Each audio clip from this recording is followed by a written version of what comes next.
یہ جو کل ہم نے سبق پڑھا تھا اسی کی آخری آیت سے، کل والے سبق کی آخری آیت بھی ہم پڑھیں گے انشاءاللہ، جو آیت نمبر 21 ہے،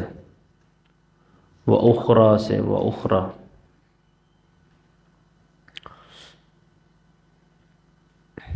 اعوذ باللہ من الشیطان الرجیم۔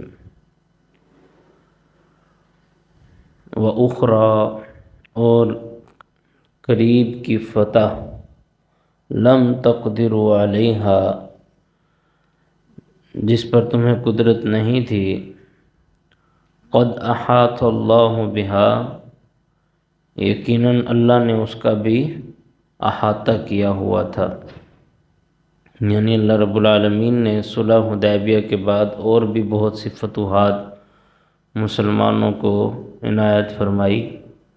جس میں مسلمانوں نے بہت سا مال غنیمت حاصل کیا۔ تو یہاں ان فتوحات کی بات ہو رہی ہے کہ اللہ فرما رہا ہے صرف ہم نے صلح حدیبیہ تمہیں ایک فتح کی شکل میں نہیں دی، بلکہ اور بھی ہم نے تمہیں فتوحات عطا فرمائی جن پر تمہارا تو اختیار نہیں تھا، لم تقدروا علیہا تم ان پر قدرت نہیں رکھتے تھے، لیکن اللہ نے اس کا احاطہ کیا ہوا تھا۔ وَكَانَ اللَّهُ عَلَى كُلِّ شَيْءٍ قَدِيرًا اور بے شک اللہ ہر چیز پر قدرت رکھنے والا ہے۔ وَلَوْ قَاتَلَكُمُ الَّذِينَ كَفَرُوا اور اگر قتال کرتے تم سے وہ لوگ جنہوں نے کفر کیا، لَوَلَّوُا الْأَدْبَارَ تو ضرور وہ پیٹھ پھیر کر بھاگ جاتے، ثُمَّ لَا يَجِدُونَ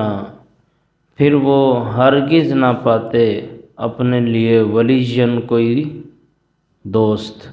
ولا نصیرا اور نہ ہی کوئی مددگار۔ یعنی یہ بات ہو رہی ہے صلح حدیبیہ کے وقت کی ہی کہ اللہ فرما رہا ہے اگر یہ تم سے صلح نہ کرتے اور تم سے جنگ لڑنے پر اتر آتے تو اللہ فرما رہا ہے یقیناً پھر یہ پیٹ پھیر کے بھاگتے، اے مسلمانوں تم پھر بھی ان کے اوپر غالب آ جاتے۔ تو اللہ فرما رہے ہیں ان سے کسی قسم کی بھی ڈر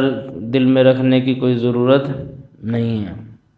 اگر یہ تم سے لڑائی بھی کرتے تو یہ پیٹ پھیر کے بھاگتے۔ مسلمانوں کے پاس ایمان کا جگرہ تھا،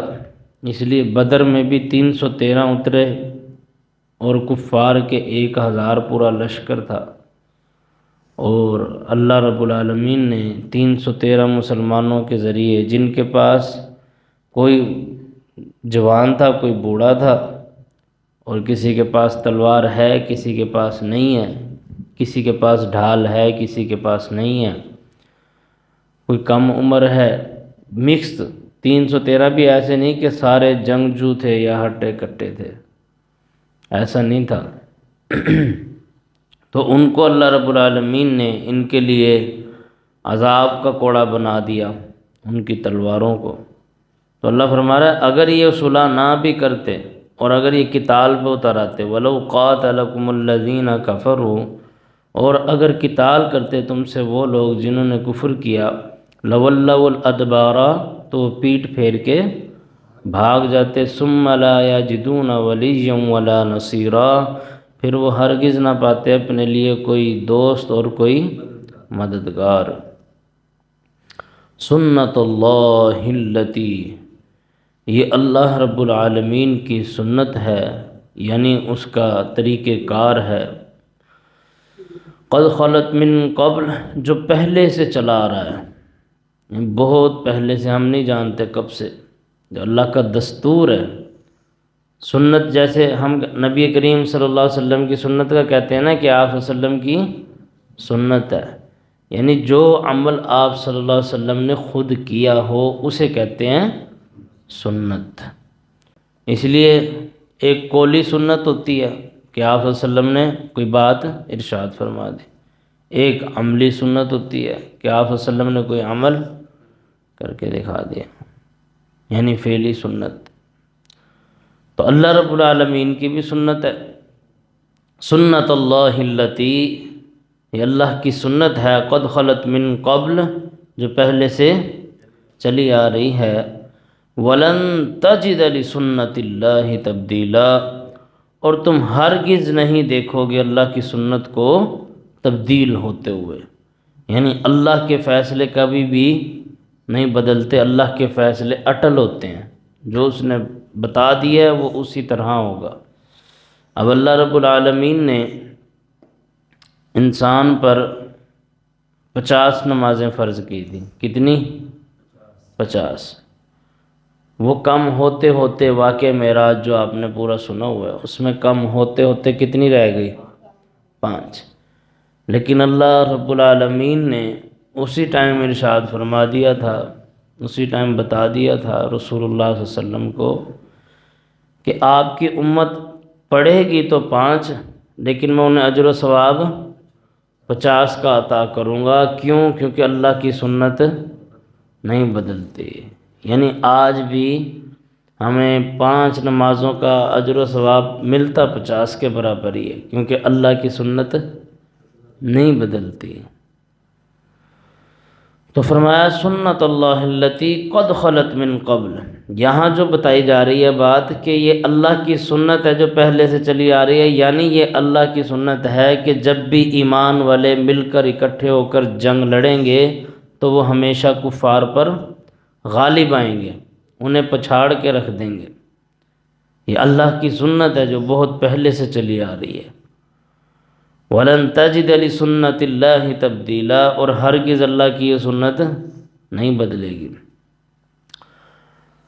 وَهُوَ الَّذِي، وہی ذات ہے، كَفَّ أَيْدِيَهُمْ عَنْكُمْ، جس نے روکے رکھے ان کے ہاتھ تم سے، وَأَيْدِيَكُمْ عَنْهُمْ، اور تمہارے ہاتھ ان سے، بِبَطْنِ مَكَّةَ، مکہ کی درمیانی ایک وادی میں، من بعد ان اسفرکم علیہم، اس کے بعد کہ اللہ نے تمہیں فتح عطا کر دی تھی، وکان اللہ بما تعملون بصیرا، اور بے شک اللہ خوب دیکھنے والا ہے جو تم عمل کرتے ہو۔ اللہ رب العالمین یہاں بتا رہے ہیں کہ یہ بھی ہو سکتا تھا کہ تمہاری مڈ بھیڑ ہو جاتی، کیونکہ جب صلح حدیبیہ ہونے لگی، صلح حدیبیہ سے پہلے یہ جو کفار لوگ تھے انہوں نے چھپ چھپا کر 80 بندے بھیجے جنگ لڑنے کے لیے، ہتھیاروں سے لیس، یعنی خوب اچھی طرح جو ہتھیار تن اپنے جسم پر باندھ کر جنگ کے ارادے سے آئے تھے، اور ان کا یہی ارادہ تھا کہ ہم ابھی جنگ لڑیں گے۔ لیکن نبی کریم صلی اللہ علیہ وسلم یہاں جنگ کے ارادے سے نہیں آئے تھے، آپ تو عمرہ کے ارادے سے آئے تھے، تو آپ صلی اللہ علیہ وسلم اگر جو کچھ بھی سلوک چاہتے ان کے ساتھ کر سکتے تھے۔ مسلمانوں نے ان 80 کے 80 بندوں کا گھیراؤ کر لیا اور انہیں پکڑ لیا۔ صحابہ اکرام رضوان اللہ علیہ مجمعین نے ان 80 بندوں کو پکڑ کے محمد الرسول اللہ صلی اللہ علیہ وسلم کی خدمت میں پیش کر دیا، جی جو ان کے ساتھ آپ چاہو اب سلوک کرو، یہ رہے وہ بندے جو آپ سے لڑنا چاہ رہے تھے۔ تو آپ صلی اللہ علیہ وسلم جنگ کے ارادے سے آئے ہوتے تو ان کا کوئی حساب بھی لگا لیتے ہیں، تو آپ صلی اللہ علیہ وسلم نے فرمایا نہیں، ابھی ہم اس ارادے سے تو آئے نہیں ہیں، لہٰذا ان کو آپ صلی اللہ علیہ وسلم نے معاف کر دیا اور انہیں چھوڑ دیا کہ تم جاؤ۔ کیونکہ ابھی اس وقت مسلمانوں کے فائدے کے لیے یہی بات تھی کہ ابھی جنگ نہ ہو اور نہ ہی جنگ چھیڑی جائے، ابھی صلح صفائی سے چلا جائے، اسی میں مسلمانوں کا مفاد ہے۔ تو یہاں سے یہ بھی پتہ چلتا ہے کہ مسلمانوں کو اپنا فائدہ دیکھ کے آگے چلنا چاہیے، یہ نہیں ہے کہ جذباتی ہوئے اور کچھ بھی کر دیا۔ آپ صلی اللہ علیہ وسلم بھی سوچ سمجھ کے فیصلے کیا کرتے تھے۔ کئی لوگ ہو جاتے ہیں نا دین کے معاملے میں اتنے زیادہ جذباتی ہو جانا کہ فیصلے ہی غلط لے لینا، تو جذباتی ہو کر غلط فیصلے نہیں لینے بلکہ تھوڑا سا ٹھہر کے چلنا ہے اور یہ دیکھنا ہے کہ مسلمانوں کو کس چیز میں زیادہ فائدہ ہے۔ تو اللہ فرما رہا ہے وہی ذات ہے جس نے ہاتھ ان کے بھی روک کے رکھے اور تمہارے بھی روک کے رکھے کہ ایک دوسرے کو قتل نہیں کیا تم نے مکہ کے درمیان ایک وادی میں، اس کے بعد کہ ہم نے تمہیں فتح عطا کی ان پر۔